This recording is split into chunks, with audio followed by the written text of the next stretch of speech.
एक समय की बात है, वशिष्ठ और विश्वामित्र में विवाद हो गया। वशिष्ठ जी ने कहा सत्संग बड़ा है, और विश्वामित्र जी ने कहा तपस्या बड़ी है। दोनों का निर्णय निकल नहीं पाया।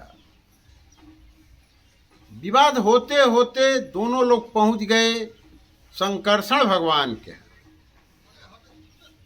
संकर्षण भगवान उनको कहते हैं जो पृथ्वी के अंदर पड़े हुए हैं, अपने सिर पर रखे हैं, जिसको नाग देवता भी कहते हैं। जब वहां पहुंच गए तो संकर्षण भगवान से कहने लगे कि बताइए, सत्संग बड़ा है या तपस्या बड़ी है?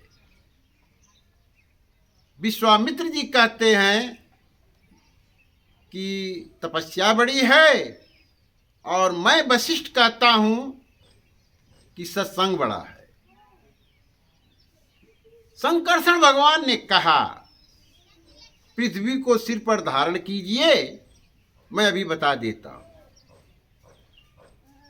विश्वामित्र जी आगे बढ़े, पृथ्वी को मस्तक पर लिए।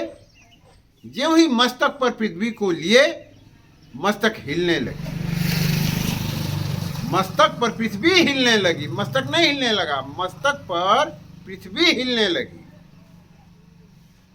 तुरंत संकर्षण भगवान ने पकड़ लिया उसे, तुरंत संकर्षण भगवान ने पकड़ लिया। इसके बाद वशिष्ठ जी गए। वशिष्ठ जी को कहा, भगवान संकर्षण जी ने कहा वशिष्ठ जी से पृथ्वी को धारण कीजिए सिर पर। वशिष्ठ जी 2 क्षण पृथ्वी को अपने सिर पर धारण करके रखे रहे। इसके बाद संकर्षण भगवान ने बताया कि सत्संग बड़ा है, तपस्या बड़ी नहीं है। इस संसार में सत्संग से बड़ा कुछ नहीं है। बंधु, मेरे भाई,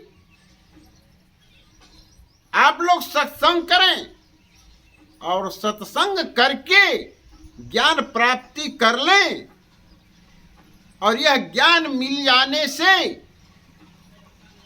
मोक्ष की प्राप्ति हो जाएगी, मुक्ति हो जाएगी। ज्ञान के द्वारा ही मेरे हरि मिलेंगे, इसके अलावा कोई दूसरा रास्ता नहीं है। रामचरितमानस में बाबा तुलसीदास जी ने लिखा भी है, बिन सत्संग विवेक न होई, राम कृपा बिन सुलभन सोई। बिना सत्संग का ज्ञान नहीं होता है, और जब तक हरि की कृपा नहीं होती है तब तक सत्संग नहीं होता है। इसलिए बंधु, सत्संग कर लीजिए इस मानव शरीर से, ताकि संसार में मोक्ष की प्राप्ति हो जाए।